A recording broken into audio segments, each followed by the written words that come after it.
Hello, everyone. Welcome to the ATL Comics Convention. This panel is Mothers Aren't Better.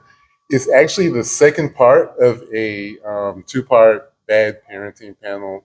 Yesterday we did the fathers. Today we have the mother's turn. I'm not going to read the intro because it's pretty much self-explanatory. Moms are very influential in their kids' lives, and we're going to talk about some of those mothers today and whether or not those kids turned out okay, despite what the influence of the mothers had on them. Yesterday, I said I want to talk about Petunia Dursley. I'm going to start with her. Petunia is absolutely horrible. She's worse than Vernon because Harry Potter is actually her blood relative, right? Raised him from an infant and treated what? Introduction. Oh, you see how excited I am? He's really into Petunia. He's ready to be back. I really want to go in on Petunia, and y'all are like throwing me off. Yeah, his These Petunia fanfic introductions. Really? We'll start on this end with introductions. Go ahead. Hanako. With me. So, hi, my name is Hanako. I am the creator and host of the Fandom Hybrid podcast. This is a podcast that three of us here on this panel are on. We are a pop culture podcast, and we basically do recaps and discussions on various film, TV shows, and we also are on the Atlanta Fan Convention circuit, and we talk about that stuff. Hey guys, my name is Michael Collins. I am a theory prognosticator and dad joke enthusiast for said Fandom Hybrid podcast, and I'm trying really hard to focus on this panel because I just met DMC and my mind is still racing. So I might make sense and I might not. So all of your answers will be in the form of rap or not? I mean, it's like that. That's the way it is. Nice. Are you saying it's tricky? Is it tricky? Really? To be right on time, yes, it is. It's very tricky. Hello, I get to follow that. I'm Darren Bush. I am sometimes known as the Professor. I am an Atlanta con runner, work at Dragon Con and a bunch of other local Atlanta conventions, and have similar conversations with these people sometimes. I am not on the Fandom Hybrid podcast, but that's not for lack of trying. I have my own YouTube channel called Tables of Content. I have some QR codes up here if anybody's interested. Basically, I'm attempting to create a virtual science fiction convention. At the moment, it's just a bunch of discussions among my nerd buddies about movies and how they are awesome or how they suck, depending on your point of view. I'm also allowed to say in public that I'm an award-winning short story writer of science fiction and fantasy, for what that's worth, and I have a mother. I think we all do. You said your nerd buddies. Do you have any other kind? It depends on whether they've come out or not. Oh, okay. As nerds. Okay. I'm working on a couple of them. Okay. My name is Anthony Liggins. I'm a co-host of the Fandom Hybrid podcast. I am not a brother. And I used to be a video game critic for blogcritics.com, and I am the assistant director of media at MonsteramaCon. Darren over here. Yeah. And that's it. And so now that the pesky introductions are out of the way, Petunia Dursley is absolutely horrendous mother. She had Harry from infancy and treated him like. What's the age difference between Harry and Dudley? Probably about anywhere from 6 months to a year, because I believe Harry was right around the 18-month mark. Right. So how did she how was she able to separate, she treat one infant completely different from the other? Because one infant had magical abilities and the other one didn't. Oh. Yeah, because Harry was one of those kids, because he was a magical kid and he's an infant at that time, he would have bouts of accidental magic.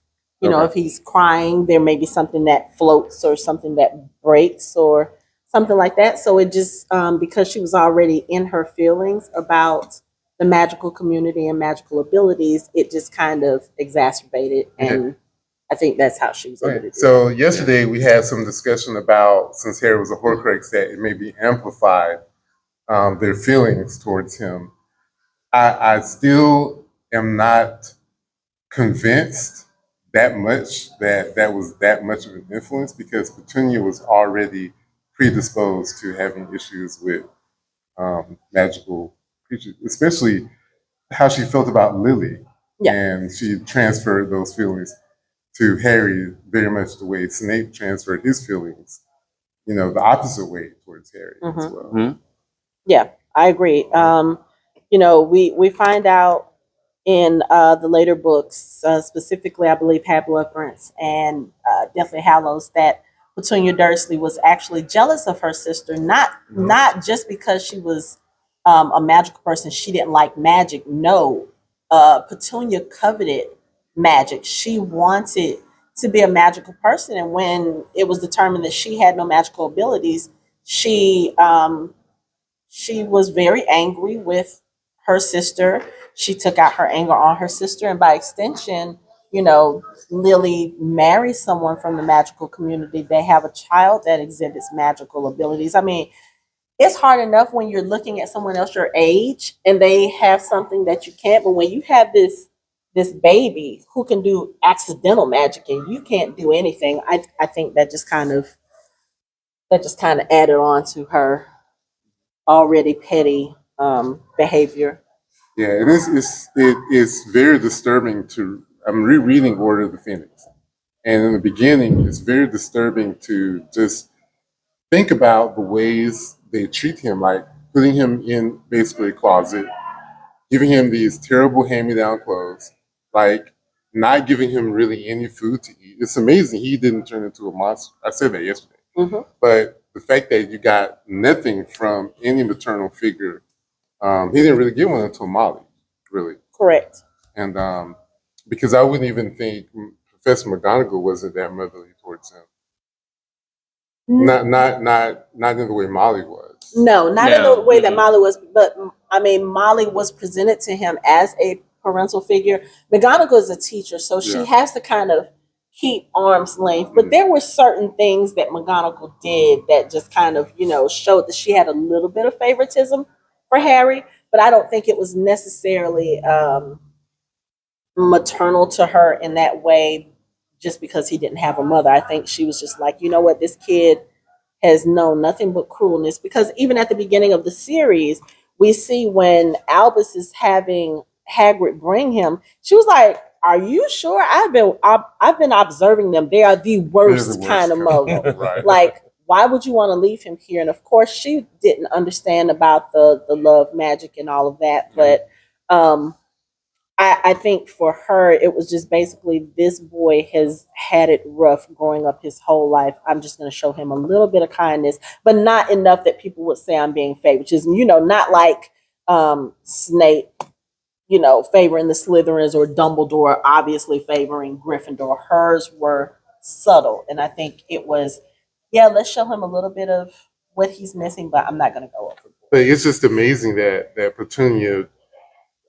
It's really hard to believe that she could just treat a child that way. I thought about that, and then I thought, well, we also are reading a book where eventually adults come to a school and try to murder all the children.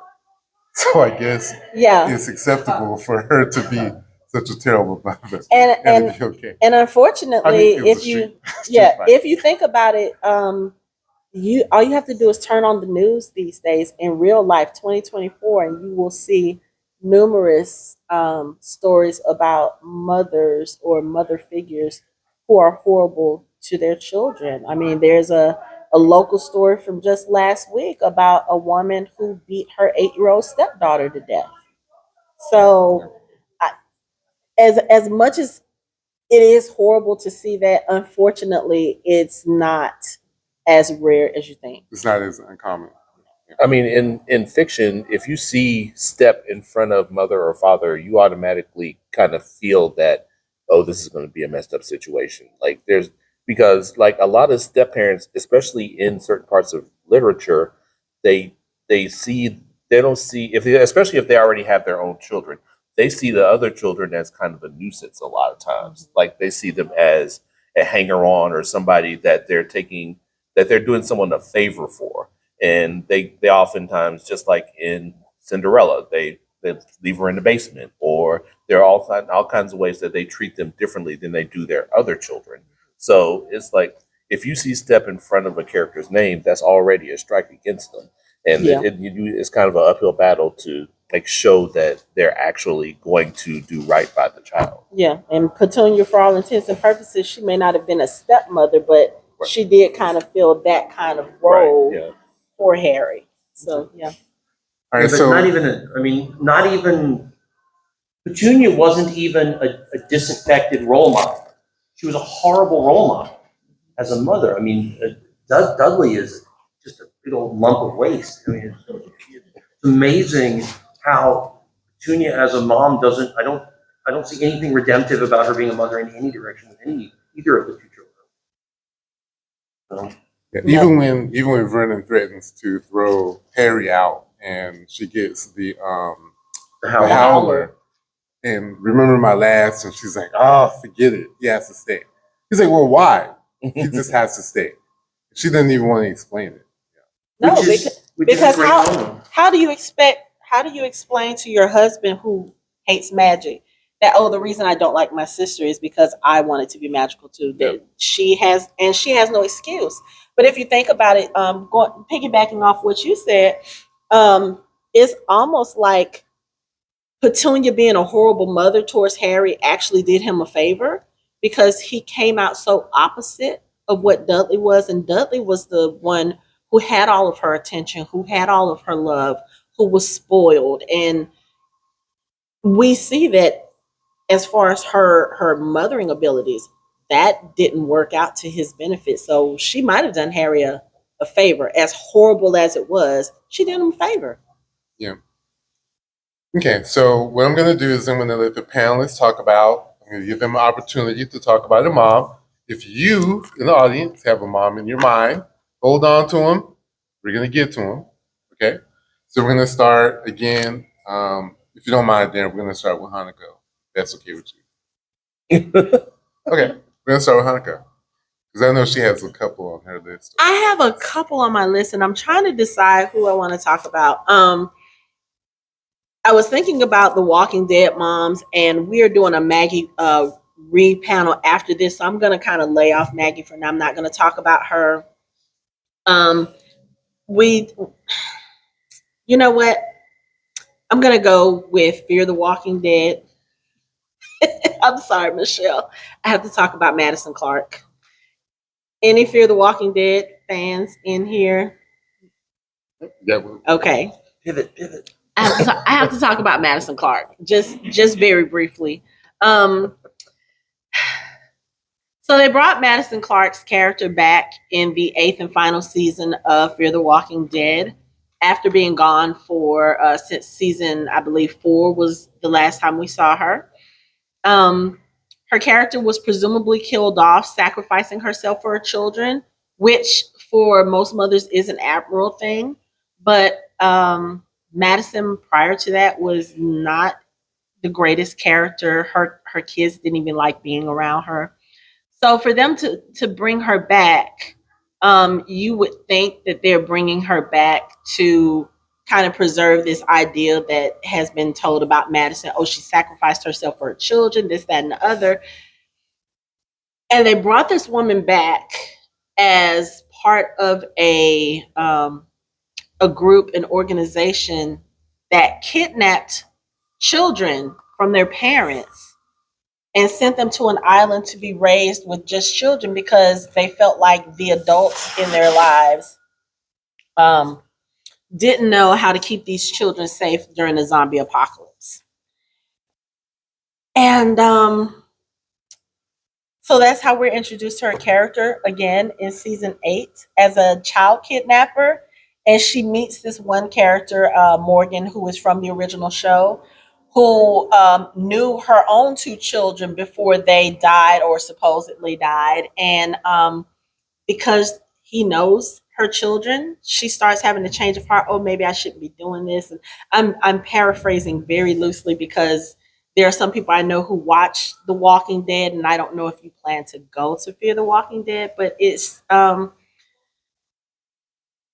I don't understand the purpose in them bringing back a character who supposedly was so focused on family, like her children were everything to her, and she did some horrible things to other people to protect her children, and then you bring her back as a kidnapper.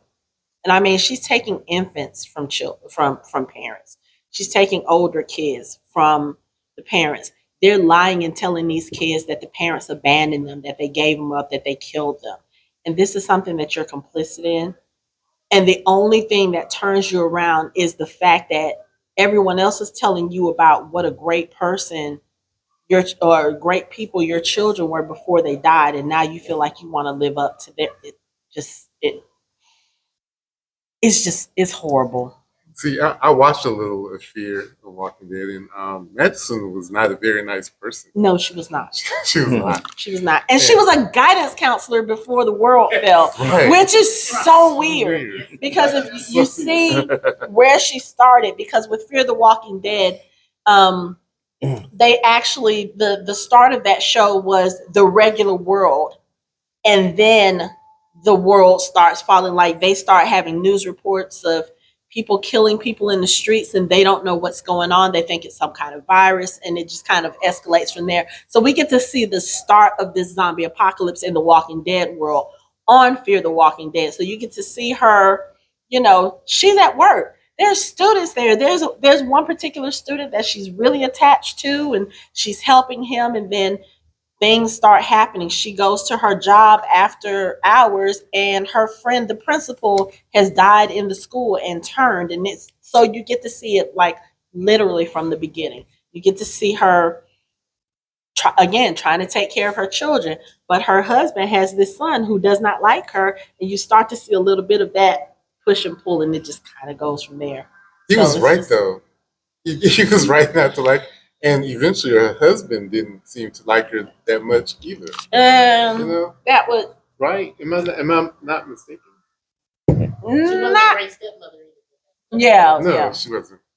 But yeah, I just it's sitting on the top of my mind because we literally just wrapped up our discussion on our podcast for Fear the Walking Dead. So I have a lot of Madison hate going on right now, which is why she's at the forefront of the list. Her son was the drug addict, right? Mm-hmm. Yeah. Mm-hmm. Problems. All right, Mike. All right. So I'm going to start. I want to start with it's something that I want to. This is a continuation of something I mentioned yesterday. Any parent, mother or father, who allows their child to be injected with compound V in the boys is a trash parent. I'm going to focus on Donna January, Starlight's mom.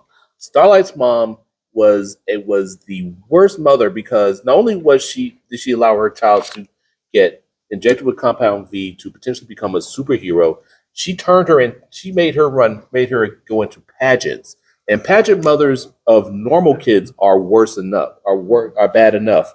If you're going to do that for a superhero, and you can see in a few episodes how she had to there was you see Starlight like gripping her fist together to try to get through whatever she was trying to get through the pageant, that she really didn't want to do this, and her mother basically put her in a corner because she allowed her to get injected with a foreign substance to become a damn superhero for profit. Because you know that that Edgar was not. They weren't trying to do that for Vought was not trying to do that for the good of humanity. They're doing this for profit. She allowed her daughter to be experimented on, and that in and of itself is the worst. I also had real quick, Najma, Cameron's mom in Miss Marvel is a trash mom because she let him get arrested. She just left him behind when they were running from the police, because she was like, "Leave him, we have things to do," and he ends up getting arrested. And I'm like, the one thing that mothers are known for is sacrificing for their kids and staying behind. And it's like, you're going to leave your son behind to get arrested. And I'm like, not only that, you're a djinn and you're trying to take over the world. You're trying to get back to where you're trying to get back to where you came from. And it's like, it just bugged me that she left her son and looked down, just looked like leave him and left. I was like, damn. Well, to be fair, even though it doesn't make it right, her son was siding with the person that was keeping them from returning back to their home dimension. So I could understand being a little bit upset. Yeah, Still does not excuse it, his son. but She was upset. That did not ring true at all. her relationship with her son, not a single bit of that rang true. No, it's not good. She was a trash mom. Trash Exactly. mom. Yeah, absolutely. Like she was more concerned about getting back to Nord than her son. So it's like I think you're being a little bit harsh on her. I'm not being harsh on her at all. No, because No. okay, why? Because they almost run it like military, and she was in charge. He disobeyed orders, and therefore, and he's kind of grown, so she's left him to his own devices. That was a choice he made. He's still She didn't her raise him There's a reason. in a way to be bad. She raised him to be a soldier, which No. I have someone on my list I want to talk about. We're gonna get to in a minute. But when you do that to your child, okay, You're a trash parent. You're a That's trash my point. Exactly. Thank you. you win. There's a reason why. There's a reason why your boss or your subordinate, especially in the military, is not supposed to be a family member, a wife, husband, whatever. Love. You're not supposed to report to or order around somebody that you have a familial connection to. Yeah, but It's you a know, terrible in their situation, they really didn't have much choice Yeah, because they're the only because ones in their there's kind only here. like a handful Right. of them here. Yeah, That's so still- I kind of want to give her a pass because you know. I mean, you can if you want What's to. that pass? Yeah. Okay. Not a so- pass. So We can let's kind take- of put her on like We can understand, No, but she's still no, a no, trash no. parent. Yeah, Yeah. she's still a trash parent. But also, if she was an interesting villain, I would give her a little bit more credit. But she's not even an interesting not villain. interesting. Forget the bad mom part. She's just not that good of a villain. I mean, I'll give you that. Yeah. Yeah. All right, She could have So- been better. There's that. Okay. All right, Darren. Oh, I get a turn. Excellent. I'm gonna go old school, and I want to talk about the dichotomy of Captain Janeway on Voyager, Star Trek Voyager, and the Borg Queen, and sort of talk about the two of them in comparison. The Borg Queen. What? I'm like, Yeah, how we oh doing? wait, you have my attention. Excellent. Okay, yes. Good. That's good. Both of them are very strong female motherly figures. Right? They're both very strong leaders and in authority, and they're in conflict with each other. You know, for like what, 3.5 years, 17 years, whatever it was. The thing that interests me is that Janeway is really not a poster child for being motherly. Right? She has some aspects of that in her character, but she's still a starship captain first and foremost. So she is interesting in the discussion of is she good at being a mother to the crew or not? But the Borg Queen is also more complicated than just she's everybody's step. Like is she technically every one of their stepmothers? Maybe. I'm sure you could see it like that. Yes, sir. Right there. Well, I think this is nice to go back to what Anthony was saying about the maternal figure who is trying to keep her troops on a mission, Mm-hmm. and they have an end goal in mind. And you can judge them about the parenting aspects of raising a person on a mission Mm-hmm. as just bad across the board, or you can judge it based on what the mission is. So Janeway's trying to get people home. Borg Queen is trying to change all life into this monochromatic thing. In the case of Batman, it's a good mission. In the case of, Miss Marvel, they find out it's kind of a step on anything. Including your own son. Yeah. So I've been watching Star Trek since Star Trek was my babysitter at one point, which is we'll talk about parenting, interesting parenting options. Here, Darren, sit in front of this television and leave me alone for an hour. Well, different panel. So people in the back row should shut up.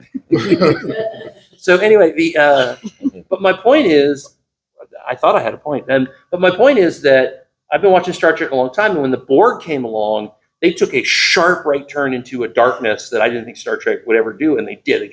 The Borg were very dark compared to what Star Trek was used to. And then after they scooped out some colonies and murdered a bunch of Starfleet people in combat and everything, then suddenly you find out there's a queen, and I went, oh, okay, all right, because I was disappointed there was a Borg queen, because all of a sudden there is a single consciousness that can communicate back and forth with, right? The Borg queen weakens the Borg. It makes them not a collective hive in its entirety. It makes them the essentially the children of a single consciousness. So is the Borg queen a good mom? which criteria of being a mom applies to the board queen? She did okay in some respects, I don't know, something about eternal domination and annihilation. I think that kind of Yeah. It wasn't annihilation. It was Assimilation. assimilation. Yes, that's what I meant to say. And what, piggybacking off what Darren was saying, what made the Borg so frightening was this idea that there was this group that all they wanted to do was make you like them, period. And the intention is very clear. But when you introduce the Borg Queen, the intention kind of changes a little bit. And it's not as scary because there's someone you can kind of pin it on and say, well, it's kind of her fault, as opposed to it just being this Collective. Obliterating everybody into the sameness instead of nothingness, which is much more frightening. Yeah, there are elements of the Borg, which for those of you that are Star Trek fans, you'll know that they keep changing the rules every once in a while. It's like, okay, all right, guys. But in general, the Borg Queen's job is to make sure there are as many Borg as possible. So in one respect, she is the midwife of this entire race, right? She assimilates. They will kill people in order to defend themselves, protect themselves, and they will kill some of their potential children, if you will, in order to make sure that they're victorious and they suck up as many of the new children of the Borg out of the population that they're dealing with. I think that if the Queen had her way, she would never kill anybody. Right? That's not her job. Is not to kill. Her job is to make the Borg, to make the whole galaxy Borg, if you will. Right. Did you watch Picard? Oh yeah. Yeah, you see that she's really not trying to kill anyone. It's funny you mention that because can I spoil Picard a little bit or not? Actually, Picard's good. It's worth watching if you're a Star Trek fan. There's a part in Picard, for those of you who haven't seen it, where the Borg Queen shows up and she acts very weird.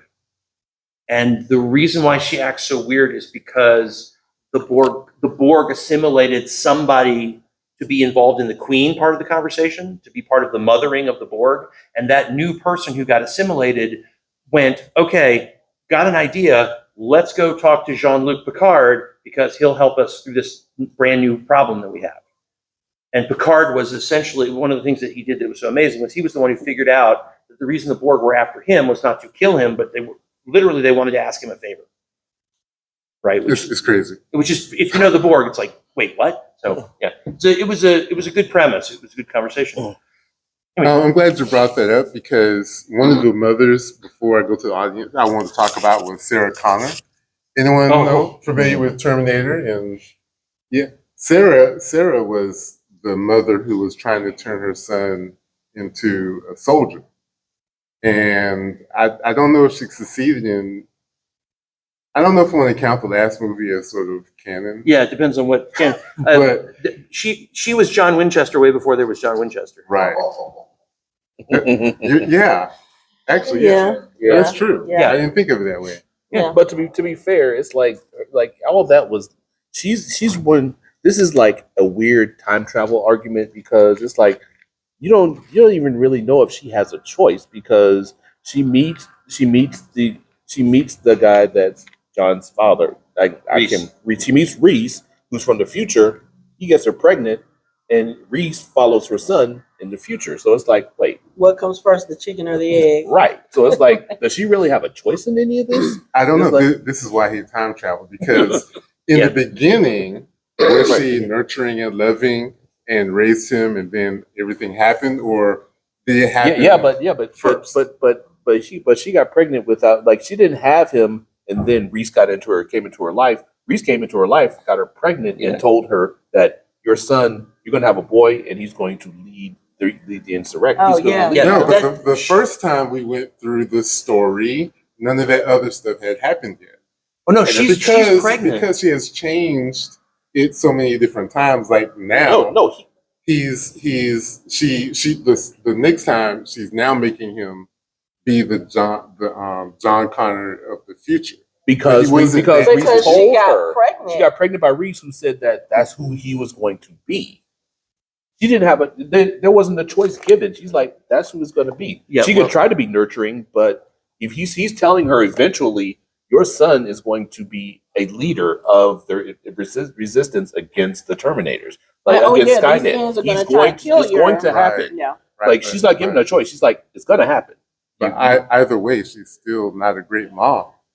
Where was No, not a great mom. She was but like a what they call a drill sergeant for his life, teaching him No, how Okay. to rob ATMs, hack computers, shoot guns, RPGs. I'm gonna counter that because going back to our discussion from yesterday, we were talking about your first job as a parent is to protect your child. If you become pregnant with this child that you hear is going to be one like the Messiah of humankind, that these future robots, androids, whatever you want to call them, are going to, like, he is constantly going to be fighting for his life because of what he can do based on what he's done in the future. You know, these things are going to come after him. And you go into this pregnancy knowing your child will be in danger for his entire life. yeah, that's a very It good is point. your job as a parent to protect him, to teach him the things that he needs to know so that he is not threatened all the time. Now, Or so he we has a can say chance. that so that he has a chance to live and become this person who is going to save humanity. Now, we can argue about her methods. Yes, maybe she should have tempered a little bit of kindness in it. And it depends on which version of Terminator you watch. Because if you watch the movies, she is this drill sergeant. She is harsh. But if you watch Sarah Connor Terminator, the Chronicles. Sarah Connor Chronicles, she has a little bit more love and empathy for him while also trying to teach him what he's going to need to be, what he's going to need in order to stay alive. So I wouldn't say that she's a bad mother. She is. If you right now were told that Bailey is going to be the future of humanity and that these robots are going to try to take her out every single chance they get to make sure that she's not able to save the world, are you just going to sit here and still be like, okay, well, I'm just going to love on her for the time that we have, or are you going to start prepping her for what's to come? Can I jump in on this? Because you bring up because I'm right. but Hanako brings up a good point, which is that she is fulfilling her obligations as his mother under incredibly ridiculous circumstances. So the chicken and the egg thing is, which comes first? That he's the Terminator Messiah, or that she had to train him in order to be able to be not dead by a Terminator? Like which one made the other one? Like you could argue either direction. The skills that she had to teach him in order for him to not get assassinated by a robot probably led to him becoming the Terminator Messiah. And would it be better if she taught him Mr. Miyagi style, like if she gave him a squeegee, gave him a squeeze ball, was like, okay, clean this, in order to like get him used to pulling triggers like that, or it's like. Are you asking me for real? I'm saying because you're saying that it's bad that she taught him. Hey, don't like, put words in my mouth. Okay, Sir. from what I understand, you're saying that from him being trained how to do all this stuff is bad parenting because she's teaching him bad things. No, I don't think No, that's what he's saying. that's not I think what I'm what he's saying is for her to be so militant, like you can bring a child up and be militant, Okay. but there also needs to be some balance. Right. If you're going to be militant with that child and say, "Hey, I'm trying to teach you this so that you are able to live," you still need to let that child know that, okay, I'm not trying to protect you just because you're going to become the savior of humanity. You are my child. I Right. love you. I cherish you. I want to protect you. He needs to feel that sort of balance. So I understand what he's saying in that point, but also because of the circumstances of John Connor's birth and what we know about who he's going to become, you can't just be soft with him. You can't just be like, "Oh, you're going to save humanity," and Right, da da da da. yeah. No, Right, you're going to have to be tough and show him, okay, you know what? I'm going to need you to kick some ass in order to make it to adulthood. Right. But I just think there needs to be a little bit of balance. But from there, then she is a bad mom. Didn't do that. You're raising a kid to save humanity. You have to give them some humanity. I don't think that makes her a bad mom. Uh, how do you, Now, this is when you're given that kind of information and when you know that this is the path that your child is going to be on, like how do you balance that, especially when the father is not there to help? Definitely, we all probably would be bad parents. I'm just saying. yeah. With that information. This is If we found one that had a good balance, then they would be a better parent. Mhm. She wasn't so good of a parent. Especially you go by the movies and you show up at the bridge, she's like, what the hell you did for? I mean, Yeah. like, you know, so like, oh, So again, No, that's- yeah, but but that's again, exactly that's right. what I'm saying. It This depends. is- Are we talking movie Sarah Connor or are we talking show? I think most people have No, no, watched you can't it. do that. Right. You got to do it all. what are we This is a classic example of you've got to put your own oxygen mask on first, because she couldn't be his mom when she was dealing with her own demons, like being locked up in a psychiatric jail. Essentially, she's busy dealing with her stuff and doesn't have time to be his mom. So I would like to think that the first time through the timeline, the first time, she was probably much more balanced as a mother. And I think the coming back of different Terminators pushed her in that time. It pushed her more to the extreme than it did. It pushed her away from being the mother she was the first time around, Mhm. which is why the date kept changing because the Terminators kept coming back. So it forced her to be even more extreme, which made her less of a mother, and it just kept getting worse and worse. And that's why I hate time travel. again, hate time travel in fiction. He really when they get does. wrong. He really does. Really He really bad does. wrong time travel. I really do. Yeah, because it's I mean, like I said, it's just a circle. It's like I still just don't think that. I don't even know if she would do it if she was given a choice. But Like, if I mean, which would she have been like? Well, do I? It's like, what she has? I think that she was put in a really bad situation, and that's not necessarily her fault, and she's doing the best she can. Yeah. I know one of the things that they talk about in the lore of this property is the fact that how young she was. Yeah. When she got pregnant with him. Yeah. And that had a lot to do with how she treated him growing up. Yeah. The first time around. But there's another kind of bad mother that she absolutely was awesome at. The one-handed cock in the shotgun. Yeah. Oh my god, that was so awesome. That's badass. All right, so at this time, I want to open it up to the audience members. Do you have any mothers in the mind that you would like to talk about? We have a hand up over here. We had a hand up over here. So it's not a very, I mean, it was a popular piece of media, but Twilight. Bella's mom, Renee. The only reason why Bella moved to Forks in the first place was because her mom decided to abandon her in order to travel baseball with her boyfriend. No, that's Bella not. made the adult choice. in She order to- decided she wanted to give her mom time with her new husband, and she didn't want to travel. So that's kind of what it was. So throughout Bella's entire life, especially in Midnight Sun, they kind of drilled this point more deeply, where Bella was essentially in charge of the household when she lived with Renee. She was the one who filed the taxes. She was the one who did the grocery shopping. She was the one who cooked, cleaned. Essentially, Renee was more of the teenager than Bella, and she takes this on as, oh, I'm just so quirky and mature because I had to do all the things around the house instead of, oh my gosh, my mother parentified me and was completely negligent. She doesn't go to Bella's graduation. She's completely absent from that. I think she sent an email about it. But throughout everything, especially in Midnight Sun, when she wakes up in the hospital, Edward can hear her mom thinking about how she's ready to go back to the hotel so that she can call Phil and things like that. Bella never seems to be a priority in Renee's mind. Not even when they go to visit her in Phoenix.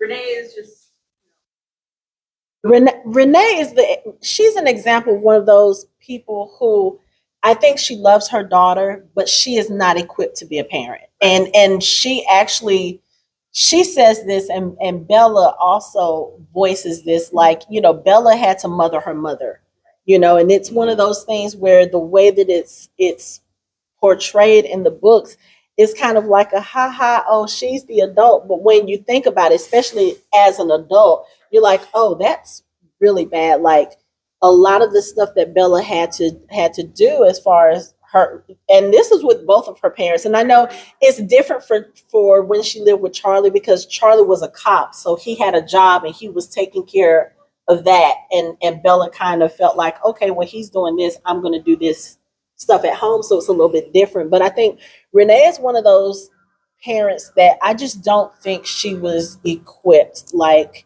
we hear or we read about her background with Charlie. Like I think she was really in love with Charlie, but then once she became a wife and a mother and she realized this is what her life is, oh, just taking care of a child or being at home, I just don't think that was her thing. And it's okay that that's not her thing. Because I will say, at least she did have a support system where Bella was still taken care of. She still spent time with her father, and then she eventually moved with Charlie. But yeah, she was not equipped to be a mom. And there's a lot of people now who don't have kids because they know that they're not ready for that responsibility.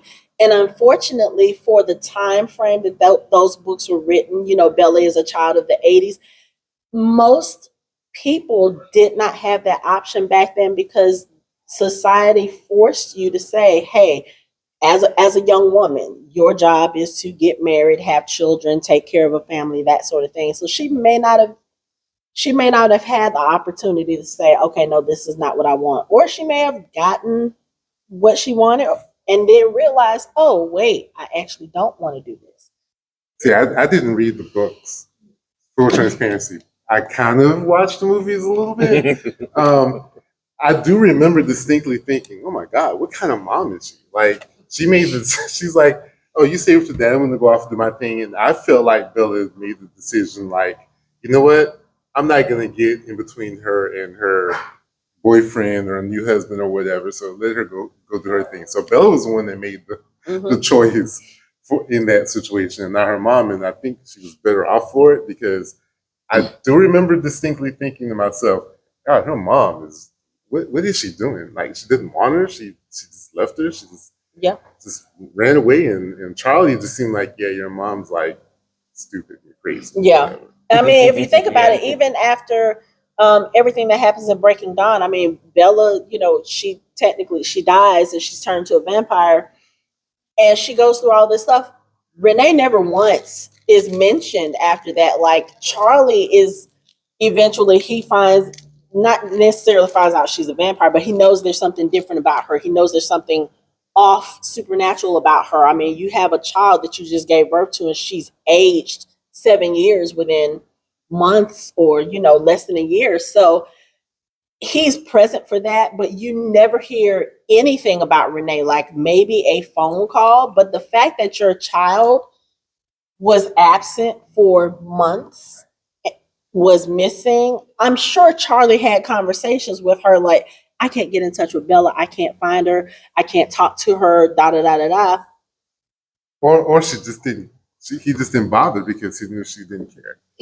That's what it seemed like. That could have been it too. How do you personally feel that Renee's parenting affected Bella's own parenting? Because to me personally, it feels like she has the initial like, oh, I'm so happy to have a baby, and then instantly pushes it off and focuses again on new life with Edward. It seems like Rosalie takes more of a role in raising Renesmee more than Bella does. I don't really feel that way. I think it was one of those things too where one, Bella has to adjust to the fact that she's now a vampire. And in her becoming a vampire, she's realizing that the way she was as a human, the way she felt off, the way she felt like she didn't belong, that things were strange, was because she was actually better suited to be a vampire. And then you have this child who, one, you weren't expecting to have. Who thinks that they're going to get pregnant by a vampire? You know? So I think it was more so in the beginning, she's having to deal with a lot.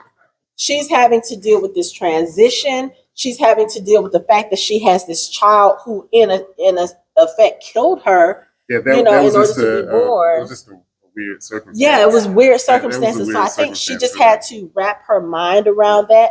And Rosalie is not going to have the same, option. And I think she had no problem with Rosalie just kind of coming in and taking over the overprotective auntie, because she knew that Rosalie would do anything for her child. And remember, there was that divide at the beginning where Edward was like, if this is going to kill you, no, we're not doing this. So I just think it was just an adjustment period. But you realize, once she realizes what Renesmee is and all of this stuff starts happening with the Volturi, Renesmee becomes her main focus. She was like, okay, what do we need to do to make sure this child is protected? Because I'm about to kill all of y'all to protect this child. Thank you. I'm going to There's put Renee on the list now. She's on the list now. There's a YouTube channel called Cinema Therapy, which is fabulous. Oh, they are amazing. They're so good. They're For great. those of you who don't know, you should watch it because it's awesome. It's two guys who are college roommates. One of them is a family therapist. The other one's an award-winning filmmaker. And so they review movies from that standpoint, from him being a therapist. They did 10 episodes on the 5 Twilight movies, whatever it was. And so it's like 200 minutes of them talking about the movie. Didn't mention mom ever. Like, I never read the books, so I was like, oh, mom must have died a long time ago, whatever. So she didn't mention her once in 200 No, minutes. she's off gallivanting with her boyfriend. Yeah, I had no idea. Younger, That is news. younger husband. Younger husband. Throughout these books. I think there's some Yeah. Beyonce. That's a hint that the therapist didn't mention No, mom. that was the reason why. But they had just gotten married with her new younger husband, who was a ball player, and she wanted to, All right. So, anyone else?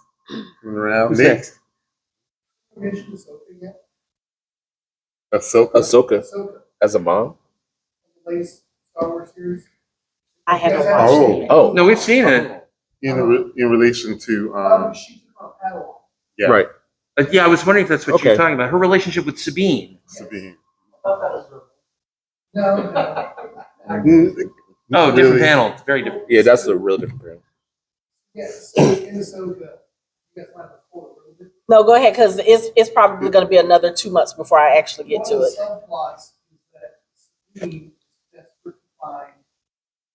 Ezra. Yeah. Rebels. Yep. Desperate to find him. Been desperate to find him for years. Enough so that for a while there, when they first started working together, that was a shared goal. Then Ahsoka kind of started to get focused on other things. We never lost that focus. Part of the result. They come back together in the series, and Ahsoka takes me back on as a Padawan. There's a lot of back and forth between them about Sabine, who stayed singularly focused on trying to find her friend the entire time. Meanwhile, Ahsoka is very much big picture, galaxies in trouble. I've got to focus on that. That's what you need to focus on too.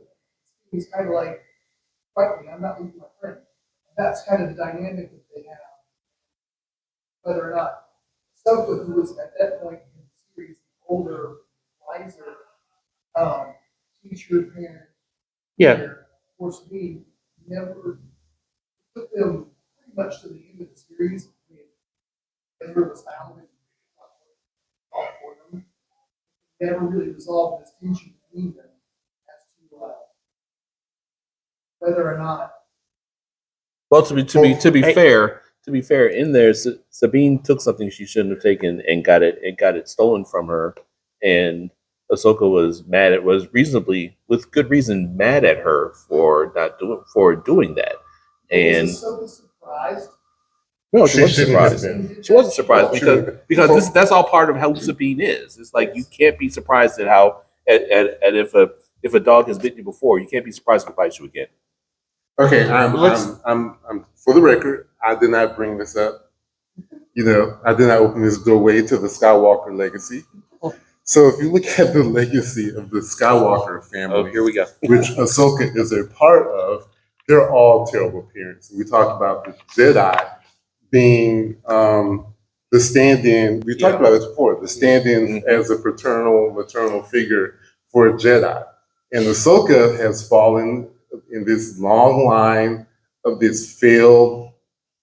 What would we call it? This failed idea of what the Jedi should be. I mean, And how I think, you can't be- Ahsoka actually kind of goes into that, especially with when she, spoiler, when she confronts her previous master, and he basically is telling her, "You need to let this shit go." You know, you Yeah. really do. I mean, And- the whole thing about parenting is having emotions, and the Jedi don't want you to grow attached to people. So it's like, how are you going to nurture somebody if you're not going to attach? Right, and the failure of the Jedi is to recognize in an individual that they are individuals. So the failure with Anakin is Anakin had this idea that he wanted to save Padme, and he had a specific goal, and the Jedi was standing in his way, which caused him to turn. Here you have Ahsoka, who is looking at Sabine, who's having the same issue. She has a specific goal that she wants to accomplish. Ahsoka standing in her way, they split. It's the same thing. This is repetitive. It's the Skywalker legacy and the failure of the Jedi. I'm done. Oh yeah, sure. Let's be very clear. Every single Jedi Padawan has a terrible step parent by definition. The Jedi, the way it's supposed to work is that the Jedi take the children away from their families very young, right? Anakin is a child murderer, let's be clear. They take the children away very young and they assign them to a Jedi who, I don't know, fits, doesn't fit, whatever. Some of them fit, some of them don't fit. And they are very much the step parent. So Ahsoka is really, I'm with you, Ahsoka really is trying to do the whole Jedi stepmother thing over the Padawan Sabine. There's a problem with that, which is it's Sabine, right? She is very headstrong. She's very independent. She's an adult by this point in the process. Yeah, that's why they take infants. Yeah, that's why they take steal them as young. So babies. that, right. And there's some problematic stuff with there, but anyway, different panel. The really amazing point about that is that Sabine really is reacting to Ahsoka as a parent who's trying to get her to go in a different direction than Sabine needs to go, like Anthony was saying. But yeah, the subtitle for Star Wars is Father Issues. I mean, it really is. It really is. Like Father Issues, Episode 7. You know, it's like, oh my goodness gracious. But yeah, I think that's a great example. That's great. I'm adding Ahsoka. Yeah, Ahsoka, yeah. But we like the way these discussions started a couple of years ago was Darth Vader and Batman, Bruce Wayne as terrible fathers. That's right. Darth Vader is the poster child for I am a crappy father. Yeah. So. We got through this whole But to thing. be fair, But to be fair, Darth Vader didn't even know he was a father. He's So- of twins. Oh well, that's true. Yeah, Yeah. you're right. Yeah, okay, that's true. I digress. we could do a whole panel on exactly when did Anakin find out he had twins. So we got through this whole thing. We didn't talk about Cersei Lannister. Well, we've talked about it before. We've talked about her. Do we have to talk about Cersei? I do want to mention one parent and get people's opinions because this is one of those parents, kind of like Sarah Connor, where it's kind of a middle ground. Are you guys, have you watched the new Percy Jackson series? Okay, so I want to talk about Sally Jackson a little bit because it's like you see the conflict that she has with her son. You know, her son is finding out at 12 years of age that he is the child of a god. He is actually a demigod. And now he has to like separate from his mom and go learn the ways of his people, you know, in order to stop this war that's coming. And it's kind of like when you look at the conversations that Percy has with his mom, especially in the flashbacks where he thinks something is wrong with him. He thinks he's weird. He thinks, you know, something is strange. He thinks he's broken. And you kind of sit there and think about how you as a mother can let your child feel this. But she's in one of those impossible positions where, one, if her son knows who he is at that time, it opens his mind up. And then he's able to see these things that are looking for him. And he, as a forbidden child, is not supposed to exist. So that puts him in danger. So it's kind of like one of those things where it's like, you want to look at her as being a bad mom because you didn't tell your child where he comes from and he has no idea of who he is and what he is and blah, blah, blah. But at the same time, she did that to protect him because the sooner he knows about who he is, the more danger she invites into his life. And I just want to kind of get other people's opinions on. Okay, so if he knows who he is, it makes it more dangerous for him. Yes, because Okay. if he's aware of, because with him being part God, he can see like the mystical creatures that Yeah. only exist in their world. Now, if he knows that he is from this world, he's able to see it, and in turn, they're able to see him. With him not having the knowledge, it kind of hides him a little bit so that, Zeus can't find out, oh, well, Zeus knows, but, hey, there's this forbidden child. We need to go and kill him because he's not supposed to be here. Yeah, but the problem is not having him know that or accept that's what's causing all his issues, like with the ADHD and the dyslexia Yeah. and all that stuff, is because he doesn't know about that part of himself. Yeah, but Some of it.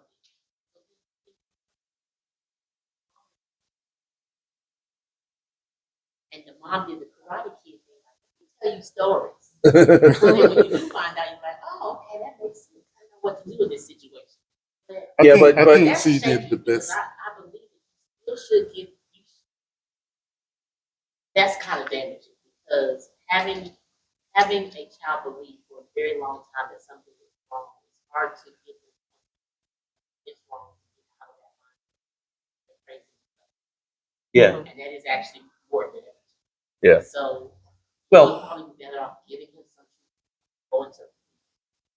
I don't know if you do. but more damaging than dead? And see that's my question. It's like, the other kids did okay. Send them to camp. I don't know. Well, his But- whole but point was then- he wasn't supposed to exist. I Like, know. yeah. See, the other kids, no, but him being one of the children of the big three, his existence is forbidden. Like with any other children, I think they would have just blasted him off the map. But because at this point Zeus got his own love child, Poseidon had, I think it's a little bit more difficult, but it's kind of like, okay, so with the other children, you just said, okay, so find out who you are, send them to camp. Is that any better? Because it's just like you're sending your child off to boarding school. And I know there are parents who do that, especially in other cultures, other countries. That's a normal way of life for them. But we here, we look at that as, oh, you're just putting your child off on somebody else. You should be raising your child. You should be teaching They them. come So home it's, from camp for things to come. So he could have got more experience before he got the experience. the real question is, why are we doing a panel on the Percy Jackson parents? Because they're all bad. So, like Athena, for example. Oh yeah, every Greek. Oh, Athena, we have a really good conversation. Here's a child. Like, that's how she basically operates. She sends people children who she has great conversations with. And the guy's like, I didn't know that was going to result in us having a kid. She's like, oh, that's too bad. You have to raise them because we can't raise them. He's like, okay. So I I'm think just the mom- saying, I they're think he okay. could still be a bad parent, but a bad parent for a good reason. Yeah. Winchester, Sarah Connor, Sally Jackson. I think like Allison because Hightower. it's not meeting the needs of the child, and there's some things to continue that. Like how we tell kids, you're not a bad kid. You just did some bad things. So okay, she's not a bad mom. She just wasn't for him. But she had to do it for him, and she's had to pay for us there. That's why I tell my own child. I just pay for it. So we have like this category of Sarah Connor, John Winchester. Huh? No. don't get him started on, no. No. We're not getting him No. started on Bruce Wayne. No. No. Okay, we're up against it now. We just have a minute left, so I'm going to spend the remainder of the time allowing the panelists to reintroduce themselves for one final time. Hanako Rick's Fandom Hybrid Podcast. There is a QR code here. We talk about a lot of things in the Walking Dead universe. We talk about a lot of the Marvel products and some other stuff. Michael Collins. I'm also on Fandom Hybrid Podcast. You can find me on TikTok at EMCEE1371 and everywhere else. gushing about beating the DMC today. Yeah, can't get him to stop talking about it. I'm still Darren Bush, the professor. You can find my short stories on my Amazon authors page for your electronic book reading format device. I'm also at a lot of Atlanta conventions, including Dragon Con. You can find my Arguing with Nerds About Movies on my YouTube channel, Tables of Content. I've got a QR code here if anybody's interested. And that's it for me this weekend. And I'm Anthony Liggins. I'm also in Fandom Hybrid Podcast. You can scan the QR code. I love my name. You can scan the QR code here. I'll be around. We'll all be around for a few more minutes. So if you want to talk about it or bring up another mom that you want to talk about, or father we didn't talk about yesterday, that would be great too. Thank you for coming. Oh, We appreciate you. I'm Yes. sorry. We will be talking about another mother at 8:00 in 314. We will be talking about Maggie Reed from The Walking Dead. Please come join us for that panel. And if you have any suggestions, I have my list up here. I'll add. More than happy to add them to discussion for next year. Thank you, guys. Thank you guys for being here. Appreciate you.